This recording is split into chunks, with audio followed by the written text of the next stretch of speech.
वरदान दे रहा हूं जो आज तक किसी को भी नहीं मिला। इसलिए ध्रुव सगलानी जप्यो हरि नाम, ध्रुव सगलानी जप्यो हरि नाम, ध्रुव सगलानी जप्यो हरि नाम, ध्रुव सगलानी जप्यो हरि नाम, पायौ अचल अनुपम ठाऊ, पायौ अचल अनुपम ठाऊ। ध्रुव ने वो स्थान प्राप्त किया है त्रिलोकी का नाश होने पर भी उसका नाश नहीं होता। त्रिलोकी का नाश होने पर भी आज भी ध्रुव तारा उत्तर में उदित होता है, देखा होगा। इस प्रकार से ध्रुव जी ने ध्रुव भगवान के आए, अपने घर में आए, पिताजी का राज्य मिला और राज्य के बाद में उनका भाई जो था उत्तम, यक्षों ने उसको मार दिया, माँ भी मर गई सुरुचि। भगवान का अपमान, भगवान के भक्त का अपमान करने का परिणाम यही होता है। ध्रुव जी ने बदला लिया, लेकिन मनु महाराज आकर के ध्रुव को समझाए, बेटा तुम वैष्णव हो, परम संत हो, परम भागवत हो, 5 वर्ष की अवस्था में तुमने भगवान के लोक को जीत लिया, अब अपने भाई का बदला इस प्रकार से तुम ले रहे हो, ऐसा प्रतिशोध ठीक नहीं है।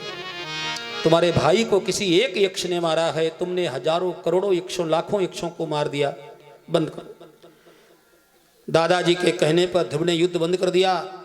यक्षराज कुबेर जी आते हैं, ध्रुव से कहते हैं, ध्रुव मैं बहुत प्रसन्न हूं, वरदान मांगो। ध्रुव ने कहा, महाराज मुझे और कुछ नहीं चाहिए, भगवान के चरणों में हमारी निष्ठा बनी रहे, श्रद्धा बनी रहे। अपने पुत्र को राज्य दे करके ध्रुव हरिद्वार ऋषिकेश जाते हैं। अंतिम समय में ध्रुव के लिए विमान आता है, दुनिया के लिए मौत आती है, ध्रुव के लिए भगवान का विमान आता है। विमान आया, ध्रुव जी ने ओम भगवत विमानाय नमः कह करके विमान का पूजन किया, और जब विमान पर बैठने लगे तब एक काला काला कुरूप भयानक आकृति वाला व्यक्ति चलता हुआ आया, ध्रुव के पास आकर के खड़ा हो गया। ध्रुव ने कहा, तुम कौन हो? उसने हाथ जोड़ करके कहा, ध्रुव मैं मौत हूं, मौत, मैं सबको मारता हूं, जो यहां से जाता है मेरे द्वारा ही जाता है, कोई भी जाएगा वो मेरे दरवाजे से होकर के ही जाएगा, उसकी रवानगी मैं ही लिखता हूं। लेकिन हे भक्तराज, तुमने मेरे लोक को जीत लिया है, मृत्यु लोक को जीत लिया है, तुम पर मेरा कोई अधिकार नहीं है, मैं तुम्हें प्रणाम करता हूं। मेरी एक इच्छा है, हे परम वैष्णव, हे परम भक्त, हम बड़े नृशंस हैं, बड़े निर्दयी हैं, बड़े कठोर हैं, हमारे अंदर दया नाम की चीज नहीं है। इसलिए आप जब विमान पर बैठें तो मेरे मस्तक पर दोनों चरणों को रख दें, तब विमान पर बैठें। क्या बात। तदोत्थान पदः पुत्रो ददर्शमन्तकमागतम मृत्यो मूर्धनि पदम दत्त्वा आरुरोहाद्भुतम गृहम। मृत्यु के मस्तक पर दोनों चरणों को रख करके ध्रुव जी भगवान के विमान में बैठ करके भगवान के धाम को जाते हैं। ध्रुव जी जब जा रहे थे तो ध्रुव जी ने मार्ग में भगवान के पार्षदों से पूछा, मेरी मां कहां है? मेरी मां सुनीति। नंद सुनंद ने कहा, ध्रुव तुम्हारे जैसे पुत्र की मां कहां होगी? क्या पूछते हो? बोले नहीं मेरी माँ कहाँ है? बोले आगे देखो। कहते दूसरे विमान पर ध्रुव के आगे आगे ध्रुव की मां सुनीति जा रही थी। इस प्रकार का ये प्रसंग कहते प्रचेताओं ने इसको कई बार सभा में गाया है। ये भक्ति की महिमा है। भक्ति के द्वारा नन्हे से बालक ने ध्रुव ने मृत्यु लोक को जीत लिया। बोल भक्त वत्सल भगवान की जय। श्री राधे गोविंदा मन भजले हरि का प्यारा नाम है। श्री राधे गोविंदा मन भजले हरि का प्यारा नाम है। श्री राधे गोविंदा मन भजले हरि का प्यारा नाम है। राधे गोविंदा मन भजले हरि का प्यारा नाम है। हरि का प्यारा नाम है, हरि का प्यारा नाम है। गोपाला हरि का प्यारा नाम है। नंदलाला हरि का प्यारा नाम है। श्री राधे गोविंदा मन भजले हरि का प्यारा नाम है।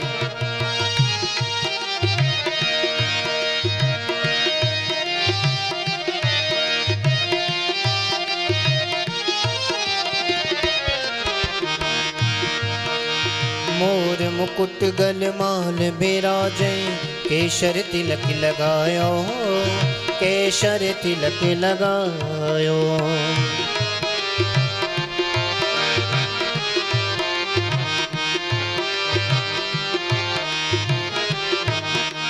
मोर मुकुट गलमाल बिराजे, केशर तिलक लगायो, केशर तिलक लगायो। वृंदावन की कुंज गलिन में सबको नाच नचायो।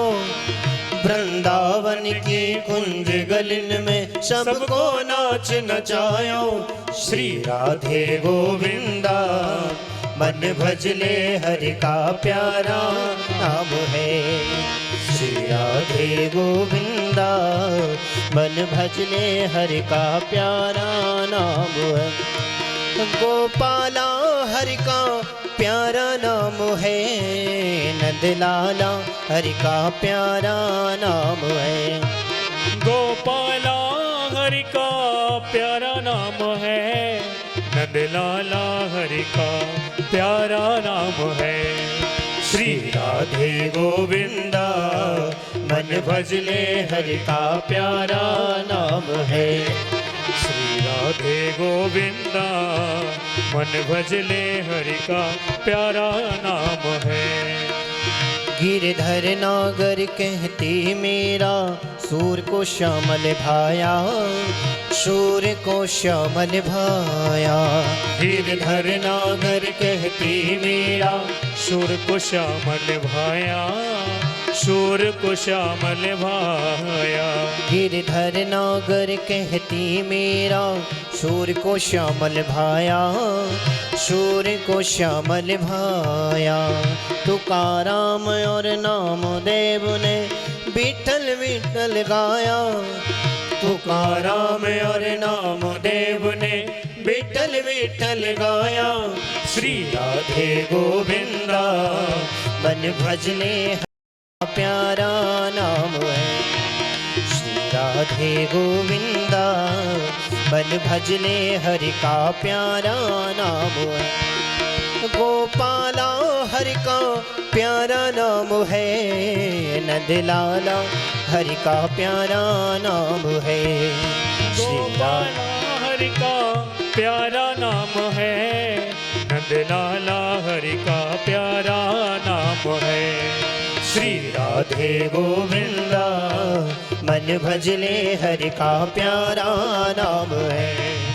श्री राधे गोविंदा मन भजले हरि का प्यारा नाम है। गोपाला हरि का प्यारा नाम है, नंदलाला हरि का प्यारा नाम है। श्री राधे गोविंदा मन भजले हरि का प्यारा नाम है। श्री लक्ष्मी नारायण भगवान की जय।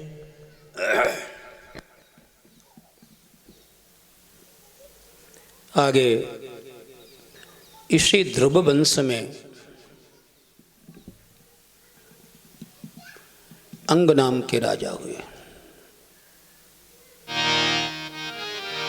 और अंग महाराज बड़े धार्मिक हैं, बड़े धर्मात्मा हैं, बड़े ब्राह्मण भक्त हैं, ऋषि भक्त हैं। लेकिन अंग के घर में जो पुत्र हुआ वेणु, बड़ा नास्तिक हुआ है। कभी कभी होता है बड़ा क्रूर नास्तिक।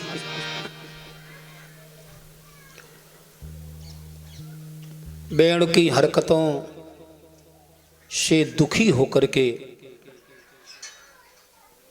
वेणु के आचरण से दुखी होकर के महाराज अंग घर छोड़ करके चले गए थे। बहुत खोजने पर नहीं मिले,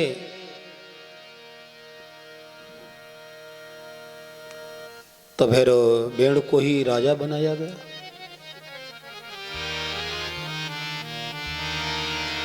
ये होता है कभी कभी ऐसा। वेणु राजा हुआ।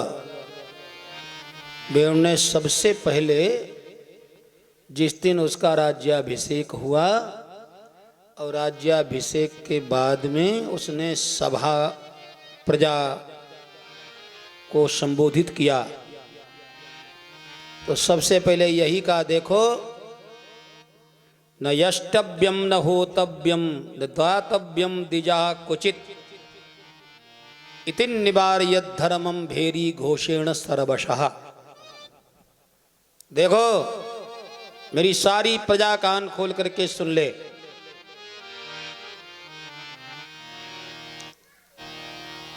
अब मेरे राज्य में कहीं यज्ञ नहीं होगा, कोई पूजा पाठ अनुष्ठान ये धर्म के नाम पर कोई कार्यक्रम नहीं होंगे। ये सब पाखंड है, ये सब व्यर्थ।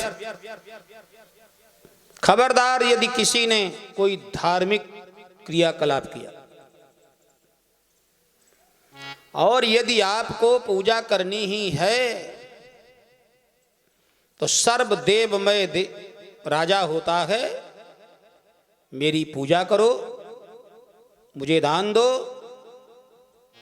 मेरा सत्कार करो, मेरी आराधना करो।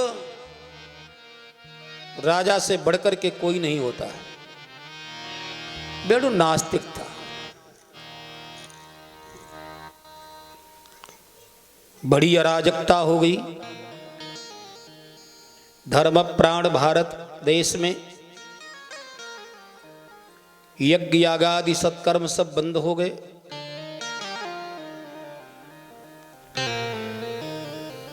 ऋषि मुनि आए, ऋषियों ने वेणु को समझाने का प्रयास किया। ऋषियों ने भगवान विष्णु की, भगवान नारायण की महिमा का वर्णन किया, यज्ञ पुरुष परमात्मा की महिमा का वर्णन किया। महाराज आप राजा हैं, आपको यज्ञ करना चाहिए, अब प्रजा को भी प्रेरित करना चाहिए। ये सुनकर के वेणु नाराज हुआ। वेणु ने कहा, वाह वालिसाबत यूयम, तुम सब बड़े मूर्ख हो। ऋषियों से कहा, तुम बड़े भारी मूर्ख हो, खाते हो हमारा, गाते हो विष्णु का। कि कहां का विष्णु है, कौन विष्णु है? जारों के समान तुम्हारी वृत्ति है। खबरदार, यदि किसी ने विष्णु का आराधन किया, कोई यज्ञ किया, कोई धर्म कर्म किया, तो मृत्यु दंड दिया जाएगा। ऋषियों ने आपस में विचार किया कि भैया ये कोई साधारण बीमारी नहीं है, ये बड़ी भयंकर बीमारी है, इसको सुधारा नहीं जा सकता है, इसलिए इसको मिटाओ। हन्यताम हन्यताम एसो पापः प्रकृति दारुणः, ये दारुण प्रकृति का है, ये पाप शिरोमणि है, पाप रूप है। ऋषियों ने उसका वध कर दिया। और जब वेणु का वध हो गया,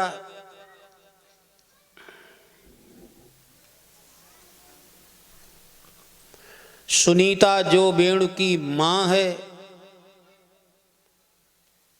उसने वेणु के शव को कब्जे में कर लिया, संस्कार वगैरह नहीं किया। तब ऋषियों ने विचार किया कि भाई ब्रह्मा की सृष्टि में विधि प्रपंच गुण अवगुण साना, ब्रह्मा की सृष्टि में 100% कोई वस्तु बुरी नहीं और 100% कोई वस्तु अच्छी नहीं। तो वेणु में क्या सब बुराई बुराई थी? ये ब्रह्मा की सृष्टि से अलग तो नहीं है। ऋषियों ने, क्या बात है, अभी ये बातें हो सकता अब तो आज के समय में थोड़ा समझ में आने लगी हैं, पहले समझ में नहीं आती थी। विज्ञान ने बड़ा उपकार भी किया है। शास्त्रों में जो अनेक प्रकार के जो विधियां हैं, जो प्रयोग हैं, और जो कैसे किस वस्तु से किसको उत्पन्न किया गया, ये पहले बड़ा अचंभा होता था। लेकिन विज्ञान ने, आधुनिक विज्ञान ने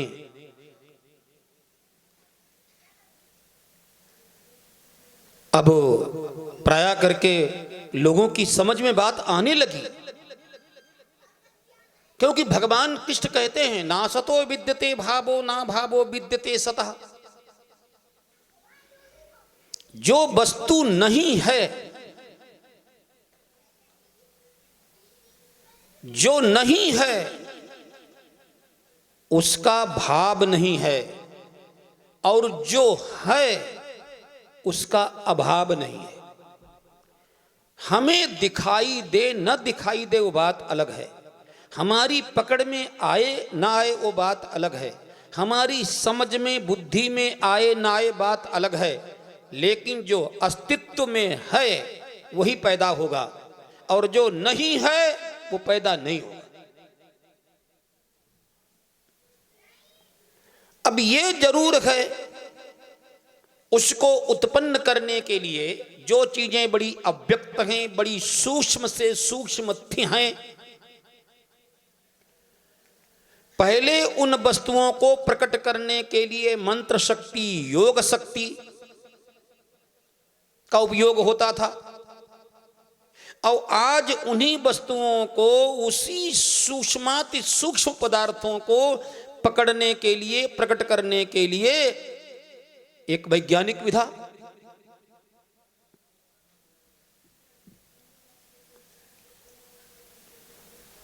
तो ये बात वेणु, ऋषियों ने वेणु के शरीर का मंथन किया, शरीर का, और उस शरीर में से गुण और दोष का विभाजन किया, बुराई बुराई को निकाला, और फिर मंथन जब उसके हृदय का किया, हृदय का किया, तो हृदय के मंथन से अब कितनी विचित्र बात है कि वेणु के शरीर से भगवान का अवतार हुआ है। मुर्दा शरीर से, वेणु के मुर्दा शरीर जो मर गया था, मरे हुए मुर्दा शरीर से जब ऋषियों ने हृदय का उसका मंथन किया तो उससे महाराज पृथु और अर्ची ये भगवान के 24 अवतारों में आते हैं। भगवान के अंश कला इनका अवतार हुआ। पृथु पृथु बड़े प्रभावी राजा थे। ये पृथ्वी क्यों, इसका नाम धरा। इस धरा को पृथ्वी पृथु के द्वारा कहने लगे। पहले ये बहुत रहने के लायक नहीं थी, मकान बनाने के लायक नहीं थी, खेती करने के लायक नहीं थी। महाराज पृथु ने पृथ्वी को रहने के लायक, खेती के लायक, मकानों के लायक, जंगलों के लायक, पहाड़ों के लायक, नदियों के लायक बनाया।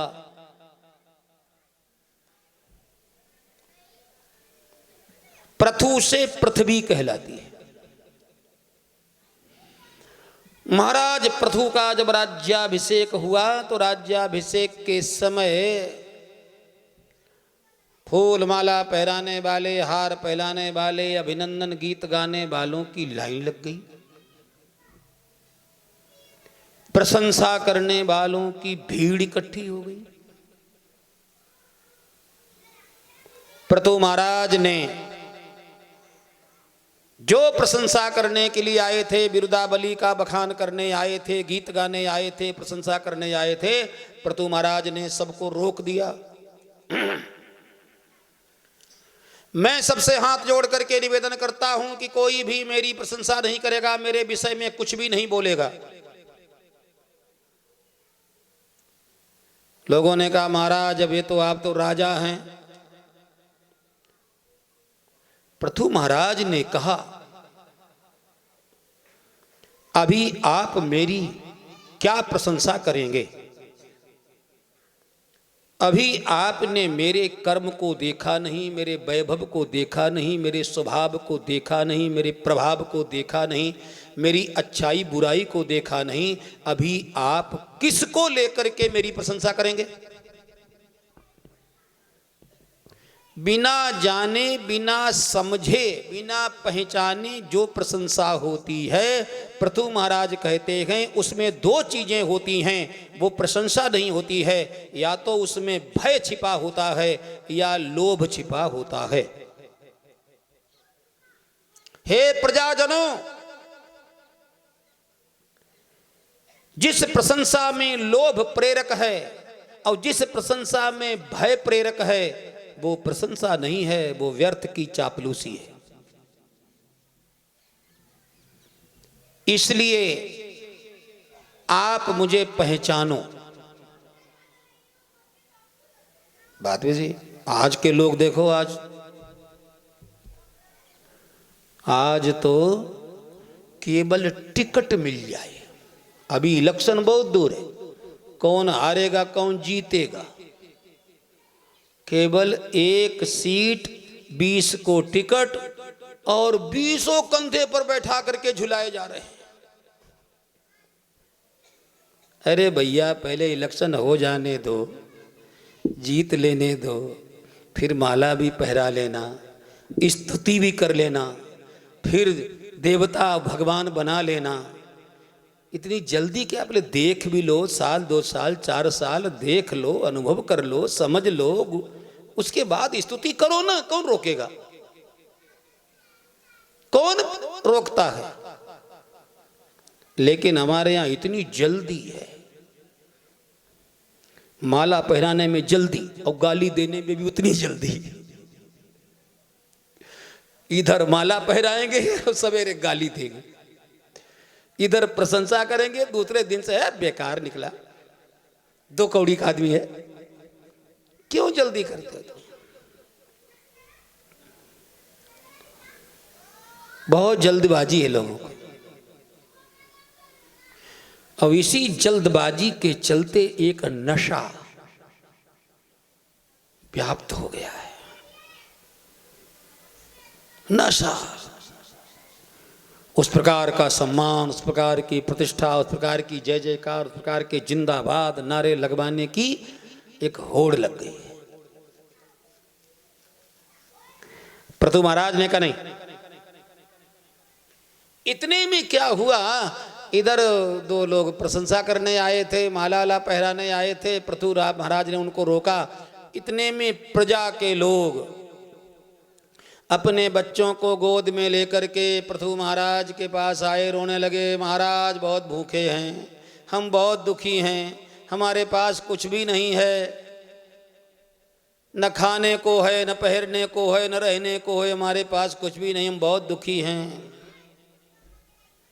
पृथु महाराज ने कहा, देखो प्रजा की ये दशा है, तो आप लोग प्रशंसा करने आए हैं, गीत गाने आए हैं। पृथु महाराज ने प्रजा से कहा, चिंता मत करो, सबकी समस्या का समाधान करने का प्रयास किया जाएगा। सारी प्रजा को तो पृथु महाराज ने भेज दिया। अब बैठे हैं, विचार करते हैं कि आखिर में ये प्रजा दुखी क्यों है। लोगों के पास खाने को नहीं है, पहनने को नहीं है, जीवन जीने की जो वस्तु चाहिए वो नहीं है, ये बात क्या है। क्योंकि वेणु के अत्याचारों से दुखी होकर के पृथ्वी ने अपनी सारी शक्तियों को, सारी ऊर्जा को अपने गर्भ में छिपा लिया था।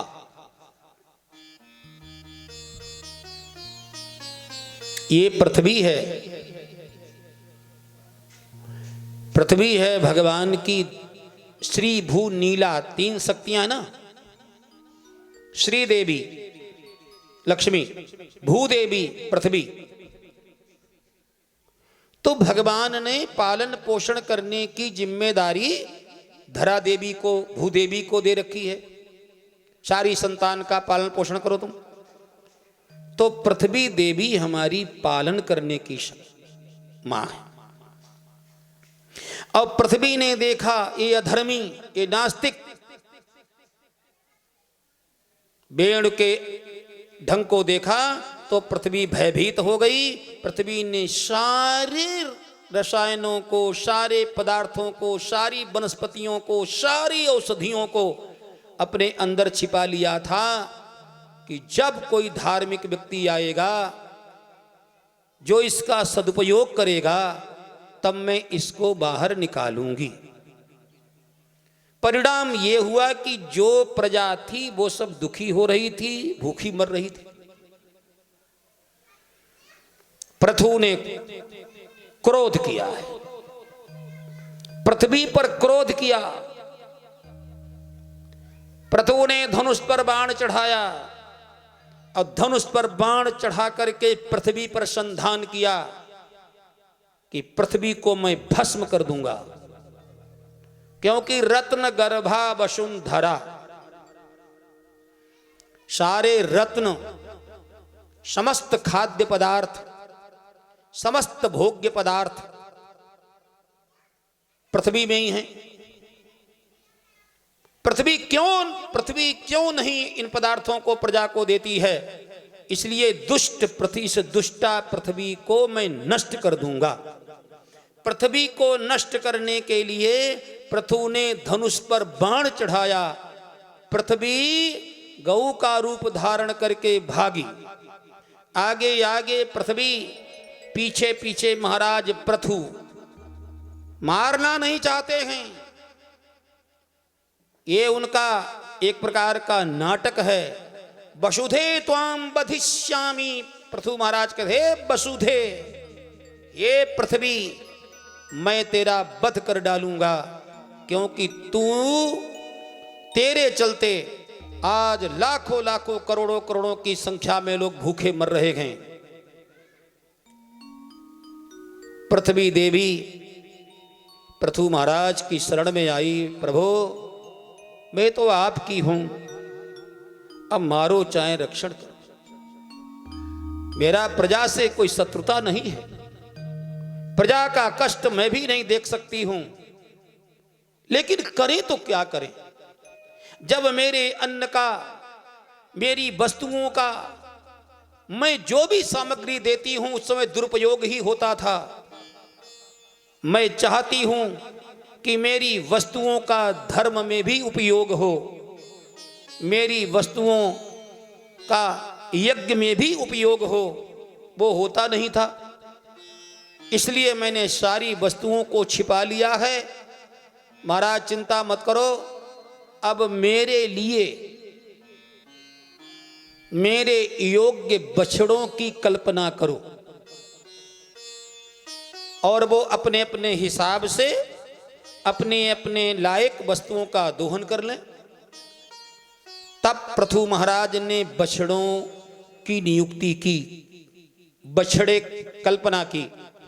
महाराज मनु के द्वारा महाराज मनु से कहा, आप समस्त मानव जाति के लिए अन्नपान आदि की व्यवस्था का दोहन करें पृथ्वी से।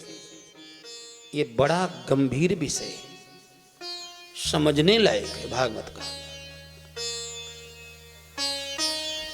नागदेव वासुकी नाग से कहा कि तुम समस्त सर्प जाति के लिए और भिक्षुओं के लिए विष का दोहन करो। देवताओं से देवराज इंद्र से कहा, तुम पृथ्वी से अमृत का दोहन करो। हिमालय से कहा, तुम बछड़ा बनकर के पृथ्वी रूपी गो माता से जितने बीमारियां हैं सारी बीमारियों के लिए औषधि का दोहन करो। इस प्रकार से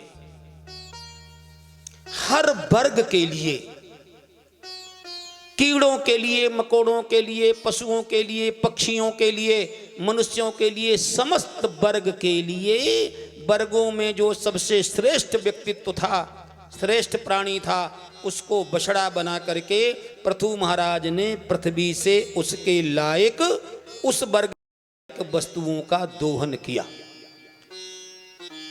इस प्रकार से पृथु महाराज ने बहुत यज्ञ किए।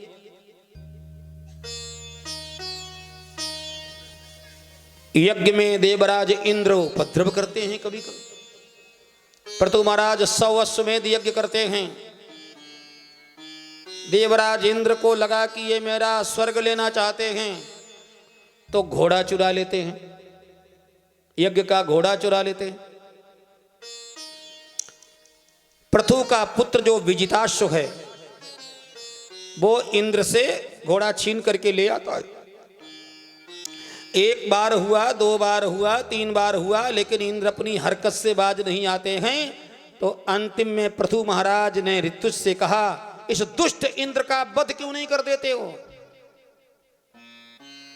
इस देवराज इंद्र का अभी तक इसको आहुति दी जाती थी, अब यज्ञ में सीधे सीधे इंद्र को ही हविष्य बना करके, आहुति बना करके हवन क्यों नहीं कर देते हो? भस्म कर दो इसको। और जैसे ही आचार्य के आदेश से ऋत्विज ने इंद्र को भस्म करने के लिए मंत्र बोला, आहुति देने की तैयारी थी, सारी सृष्टि भयभीत हो गई। देवराज इंद्र भयभीत हो गए। भगवान नारायण, भगवान विष्णु इंद्र को साथ में लेकर के पृथु महाराज की यज्ञशाला में प्रकट हो गए। बोले विष्णु भगवान की जय। पृथु महाराज ने भगवान विष्णु को प्रणाम किया, साष्टांग दंडवत किया, बड़ी सुंदर स्तुति की। भगवान ने कहा, पृथु वरदान मांगो। पृथु ने कहा, प्रभु मुझे और कुछ नहीं चाहिए, मुझे स्वर्ग नहीं चाहिए, मुझे अणिमा महिमा लघिमा गरिमा सिद्धियां नहीं चाहिए, मुझे पृथ्वी का राज्य नहीं चाहिए, कोई भोग नहीं चाहिए, कोई ऐश्वर्य नहीं चाहिए, प्रभु यहां तक मुझे मोक्ष भी नहीं चाहिए। क्या चाहिए? कि मैं आपके प्रेमी ज्ञानी संतों के मुख से आपके गुणानुवादों को सुनता हूं, आपकी कथा को सुनता हूं, आपके प्रभाव स्वभाव के विषय में सुनता हूं, मेरी तृप्ति नहीं होती है। इसलिए आपकी लीला कथाओं को सुनने के लिए तब फिर महात्माओं के मुखारबिंद से निकली हुई आपकी जो कथाएं हैं, उन कथाओं को सुनने के लिए प्रभु मुझे करना युतये समय बरहा, मुझे 10,000 कान चाहिए। विचार करो, मुझे 10,000 कान चाहिए। इतने पृथु महाराज ऐसे लालची हैं कथा के। यहां तो एक दिन सुन ली तो 2-4 साल तक याद रहता है। अरे सुन ली थी उस दिन, अरे एक दिन सुन ली थी, घंटा 2 घंटा, जैसे कि बड़ा भारी एहसान कर दिया। कथा में जब तक, क्योंकि रस ही नहीं याद उनको। रस तो तब आए जब रस परिपाक तक पहुंचे, तब ना आए। घंटा आधा घंटा बैठे, वो भी फोन फान व्हाट्सएप तमाशा होता रहा और इधर उधर मैसेजबाजी होती रही, और बस बाद में उठे, पानी पीने का बहाना, और बस जूता पैरा चल दी।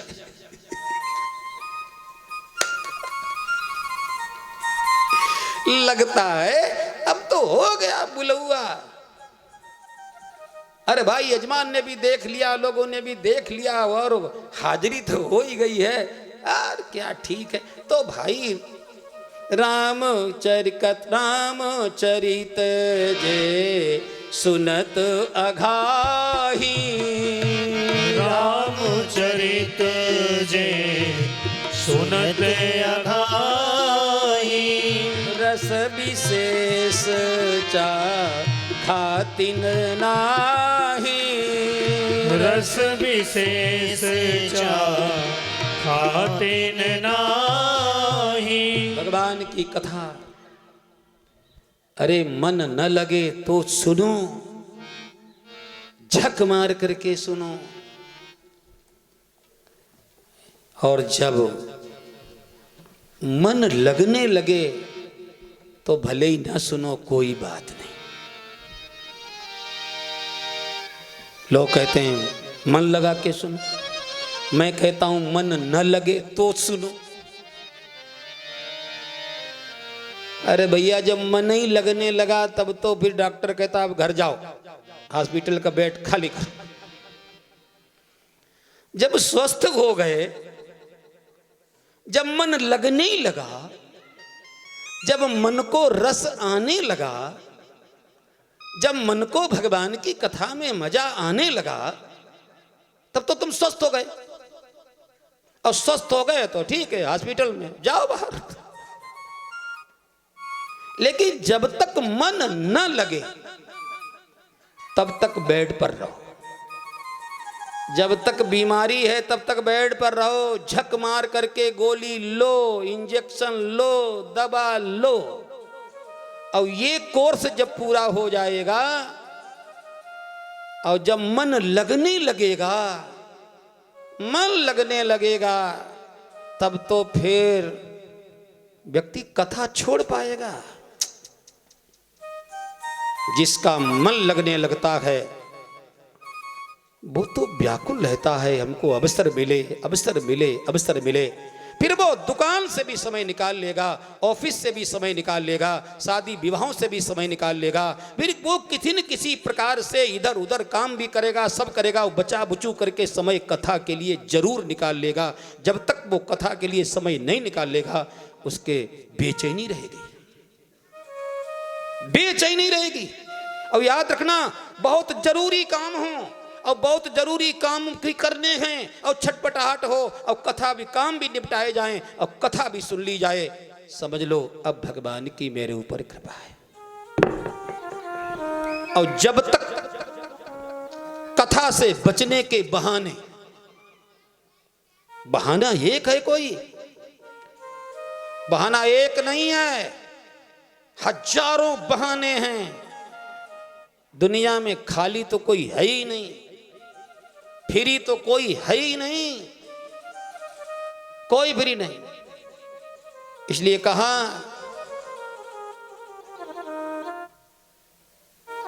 गृह कारज नाना जंजाला गृह कारज ना जंजाला। गृह कारज है कोई जो फ्री हो? अरे बड़े के पास बड़े काम, छोटे के पास छोटे काम, काम तो बराबर है, घर गृहस्थी तो बराबर है सबके पास। गृह कारज ना जंजाला, गृह कारज ना जंजाला। ते अति दुर्गम शैल विशाला, ते अति दुर्गम शैल विशाला। अब यदि घर गृहस्थी के कार्यों को, ये देखो एक कार्य बहुत जरूरी होता है और एक कार्य बहुत जरूरी नहीं है, लेकिन कथा से बचने के लिए हम उसको बहुत जरूरी बना लेते।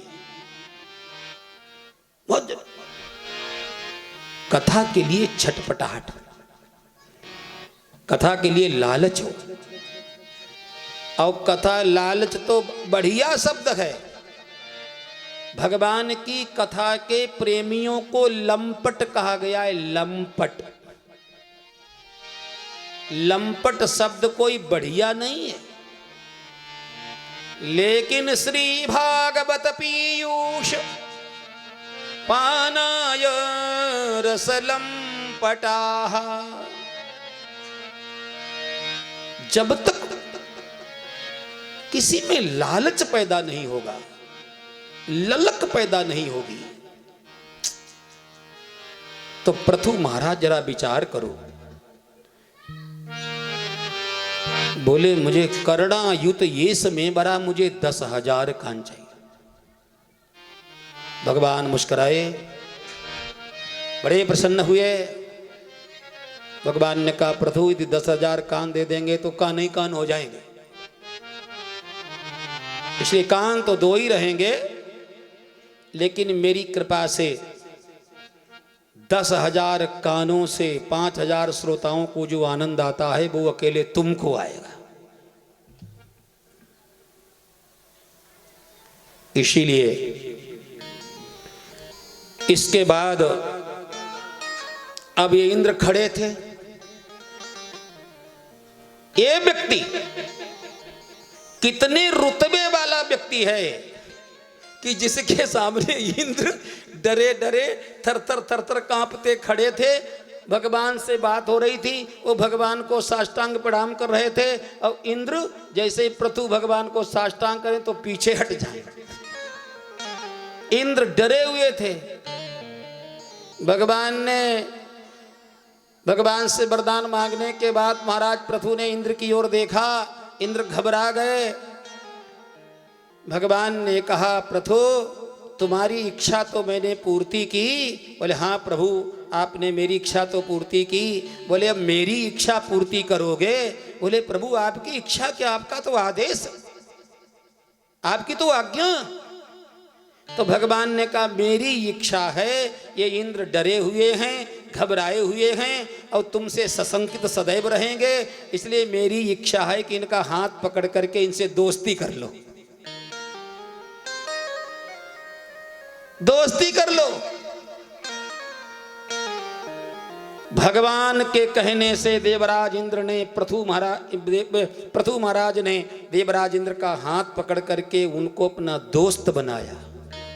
बोले मित्र अब कोई चिंता मत करो, जाओ ये विचार करो ऐसे महापुरुष।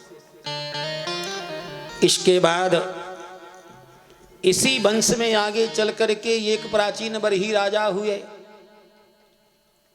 प्राचीन बरही राजा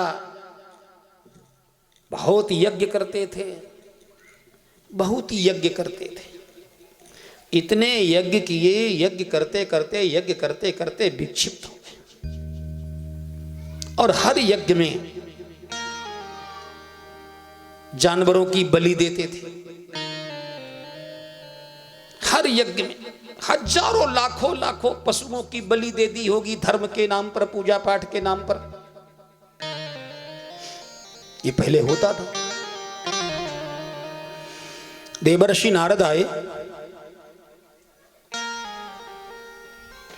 देवर्षि नारद को देख करके प्राचीन बरही राजा ने प्रणाम किया। नारद जी ने कहा, राजन क्या करते? बोले, यज्ञ कर रहा। इन यज्ञों से तुम्हें शांति मिली? बोले, वहां शांति तो नहीं मिली। नारद जी ने कहा, दूसरे को अशांति देने वाले को शांति कैसे मिलेगी? दूसरे को दुखी करने वाले को शांति कैसे मिलेगी? दूसरे की हिंसा करने वाले को शांति कैसे मिलेगी?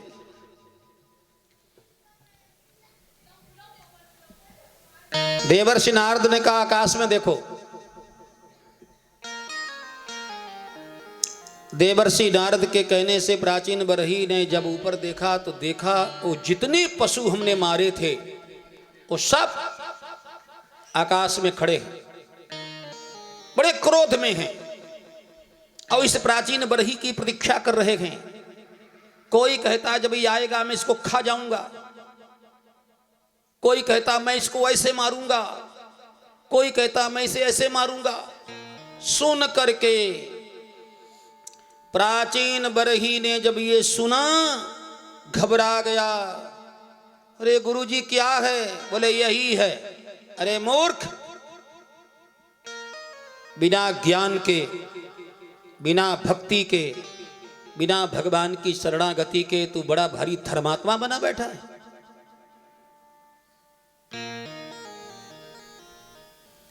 भगवान की शरणागति के बिना, भगवान की कृपा के बिना, भगवान की भक्ति के बिना तुम ये जो कुछ भी करोगे उसका दुष्परिणाम यही भोगना पड़ेगा। देवर्षि नारद ने प्राचीन बरही राजा को एक कथा सुनाई, बड़ी अद्भुत कथा, बड़ी विस्तृत है, बड़ा उसका विस्तृत अर्थ भी है, लेकिन आइए संक्षेप में सुना देता। प्राचीन बरही को माध्यम बना करके, श्रोता बना करके देवर्षि नारद सुना रहे हैं, उपदेश दे रहे हैं। आशेत पुरंजनो नाम राजा राजन बृहश्रवाः तस्या विज्ञात नामासेत सखा विज्ञात चेष्टितः। राजन, पुरंजन नाम के एक व्यक्ति थे। पुरंजन नाम का एक राजा था, बड़ा यशस्वी था, और उसके एक मित्र थे। वो मित्र कौन थे? अभिज्ञात, विज्ञात चेष्टिता। वो मित्र कभी दिखाई नहीं देते थे।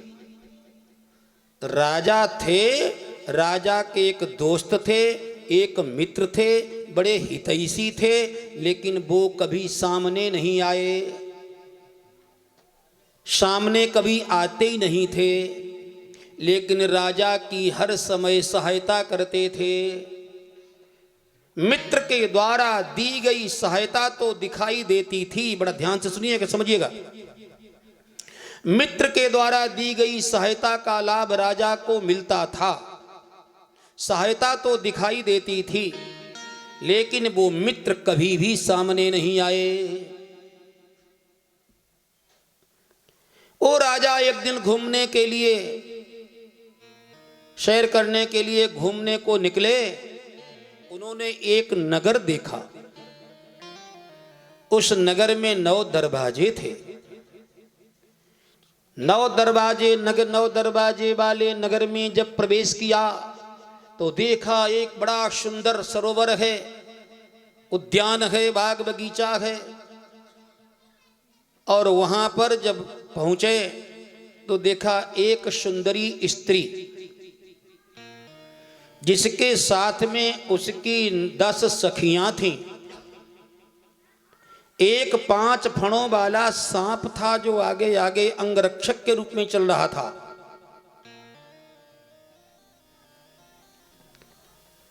और एक बृहद्बल नाम का एक नायक था। जो सबके आगे आगे चल रहा था। बृहद्बल नाम का नायक सबके आगे, उसके पीछे 5 फणों वाला सर्प जो बॉडीगार्ड, सिक्योरिटी गार्ड, और एक सुंदरी देवी और 10 उसकी सखियां। राजा ने देखा, उसके सौंदर्य को देख करके दंग रह गया। उसके पास जाकर के कहा, कस्यासिको, देवी तुम कौन हो? तुम्हारे पिता कौन है? मां कौन? कहां की रहने वाली? क्या तुम्हारा पता? उस देवी ने कहा, महाराज मुझे मेरे माता पिता का कोई पता नहीं मालूम कौन है। मेरी मां कौन है, मेरे पिता कौन, मेरा घर कहां, मेरा ठिकाना क्या, मुझे कुछ नहीं मालूम है। हाँ, इस नगर में मैं थोड़े दिनों से आई हूं, इस नगर में आई हूं। ये मेरी सखियां हैं, ये मेरा बॉडीगार्ड है, ये मेरे नायक है। इसलिए महाराज मुझे अपने विषय में कुछ भी नहीं मालूम, मैं कौन हूं। महाराज आप अपना पता बता सकते हैं? तुम्हारा नाम क्या है? आप मुझे चाहते हैं? बोले हाँ मैं तुम्हें चाहता हूं। बोले आपका नाम क्या है? बोले मेरा नाम पुरंजन। बोले तो आपका नाम पुरंजन, तो मैं भी अपना नामकरण कर लेती हूं पुरंजनी। हम दोनों की जोड़ी, ये जोड़ी विवाह हो गया, वहीं रहने लगा। अब कहते हैं वो राजा वो पुरंजनी के प्रति ऐसा आसक्त हो गया कि पुरंजनी बैठती है तो बैठता है, चलती है तो चलता, बड़ा ध्यान से सुनिएगा। बैठती है तो बैठता है, चलती है तो चलता है, हंसती है तो हंसता है, रोती है तो रोता है, सुखी होती तो सुखी हो जाता, दुखी होती दुखी हो जाता, खाती है तो खाता है। बिल्कुल क्रीड़ा मृग हो गया, उसके इशारे पर नाचने लगा। संतानें 1100 संतानें हुई। संतानों की संतानें धीरे धीरे पूरा एक विराट समाज हो गया। उसको देख करके बड़ा खुश होता है, अपनी संतान परंपरा को, वैभव को, नाती पोतों को, सबको देख करके बड़ा खुश होता है। इतने में काल कन्या यमराज की बेटी, नारद जी कहते हैं यमराज की बेटी इधर उधर घूम रही थी, शादी करना चाहती थी, उससे कोई शादी नहीं करना चाहता था। मुझसे भेंट हुई, उसने कहा महाराज मुझसे कोई शादी नहीं करना चाहता है, आप मुझसे शादी करेंगे? मैंने कहा अरे पगली, मुझसे शादी करके तुझे कुछ नहीं मिलेगा। वो मुझसे हट करके, मैंने उसको इशारा किया तू वहां जा। एक यवनेश्वर राजा थे, उनके पास जाती है।